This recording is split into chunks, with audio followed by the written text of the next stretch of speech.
Hi everyone, my name is Ellen and I'm going to be one of your coaches for the next 30 days. I just wanted to give you a little bit about myself. I'm 24 years old and I live in Pittsburgh. I'm finishing up my last semester in law school at Duquesne. I graduate in June and I could not be more excited to finish up the schooling, and I'm going to be taking the bar in July. So fingers crossed I will be a lawyer by October. Um, I also work at a small boutique firm downtown. We handle liquor licensing, which is a ton of fun, and I do truly love going into work every day. And I know that a lot of lawyers can't say that about their job, so I'm very blessed to have the position that I have. So a little bit of how I got into coaching. It was around last summer that I was just really unhappy. I really had put on some weight from the summer of just kind of thinking that I was going to relax and take a break off of school. I developed that terrible little tire around my tummy that, none of my clothes fit right anymore. I was wearing the same black dress over and over and over again because it was black, so obviously slimming. And then it was flowy, so you couldn't see my little extra rolls that I had put on, and it was just embarrassing.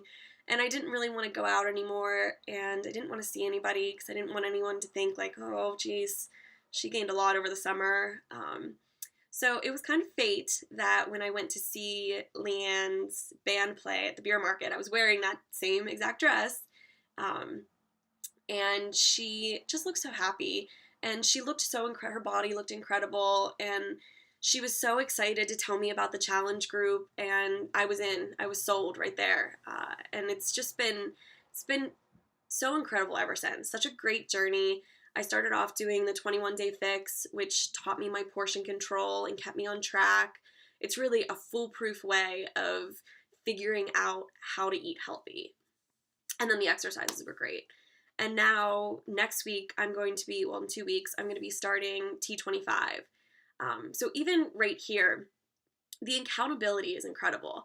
Just because I'm telling you guys that I'm starting T25 in 2 weeks makes me accountable to you guys to actually pick my ass up and do it. So I'm excited to start that and report back. If you have any questions about any of the programs, I've pretty much done a lot of them, so I'd be happy to help out with that. So here today, I'm going to be telling you guys some tricks on how to overcome my biggest problem, which is weekend splurges and cheat meals and alcoholic beverages, which is one of my favorite pastimes. So, one of the major rules that we live by here in our group is the 80-20 rule. So 80%, we want you guys to be eating healthy, clean, like Raven talked about yesterday, no crap food. And then we know 20% of it there will be some cheats. And we're okay with a cheat meal every once in a while, but we're not okay with a cheat weekend. We don't want you guys to lose focus of the goals that you set for yourself just because it's the weekend. So I've put together a few tips for you that you can try. The first one, since we're planning out our meals anyway on Sunday, plan in your cheat meal. If you know it's gonna happen over the weekend, you and your husband are going out to a restaurant, or friends are coming into town, so you're going to be drinking, plan it out so that you know when it's going to happen, and that way you can either eat healthy all day or carry around a bottle of water if you're going to be out drinking or tailgating somewhere, so that you can balance that out. Also, if you're going out to a restaurant, we advise you to look it up online.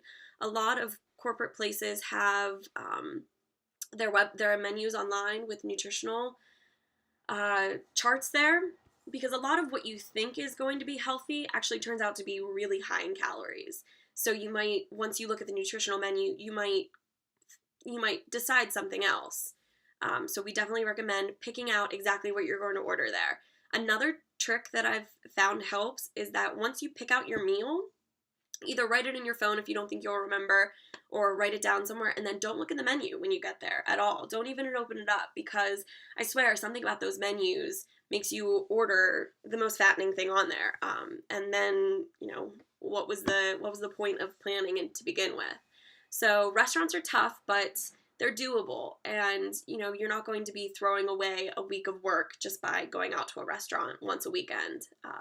So restaurants are okay, just make sure you plan ahead. Another thing too, a lot of sweets happen on the weekend, especially the last few weeks when we've had all these holidays. Sugar and sweets and treats are, on every table, and they're hard to resist, especially because sugar is a drug. So the second you have one, you're going to crave more and more and more. So try to stay away from the sugar as much as possible. Moving on to alcohol, which I promise is one of my biggest faults. I love going out and having a beer. I love staying home and having a glass of wine. So believe me, I know, but we all know that alcohol is very high in calories. So if you are going to drink on the weekends, make sure you stick to your light liquors, your light beers, just a glass of wine, and then you need to balance every adult beverage with a water. And believe me, I know that's tough. Nobody, especially out at a bar, nobody wants to order a water and have other people ask you why you're drinking water and all that. But my challenge to you is that if I can do it as a 24-year-old out with her graduate friends, all wanting to blow off some steam from classes and work and everything, then you guys can do it. So order that glass of water and let the haters hate, because you're the one that will feel better in the morning because you hydrated yourself. Also with alcohol, it lowers your inhibitions. And with low inhibitions, makes you think that you want McDonald's, and McDonald's is crap food. And if you go and eat crap food, then we're not doing our job right, because it's just not good for you, and it's going to set you back, and it's going to make you feel crappy about yourself. So just try and remember that. Keep little snacks around that you would enjoy snacking on when you get home, just so you don't completely lose track and overindulge. And then the last weekend tip I have for you is to not slack on your exercise. I know it's tough because all week you've probably done your workouts and you're just looking for a way to relax, and you totally can, but that doesn't mean that you can't invite your husband to take a walk with you, invite a friend that you haven't seen in a while to go and take a walk, or try a new fitness class. The weekends are kind of awesome for trying new classes and getting other people involved in your fitness. And you don't have to go hard like you would with all your other exercises, but don't just sit on the couch every day. Make sure you get up and get a good sweat or raise your heartbeat just for 20 minutes. And that way you won't set back all of your progress from the rest of the week. So those are my tricks. If you have any other questions, please post them in the group.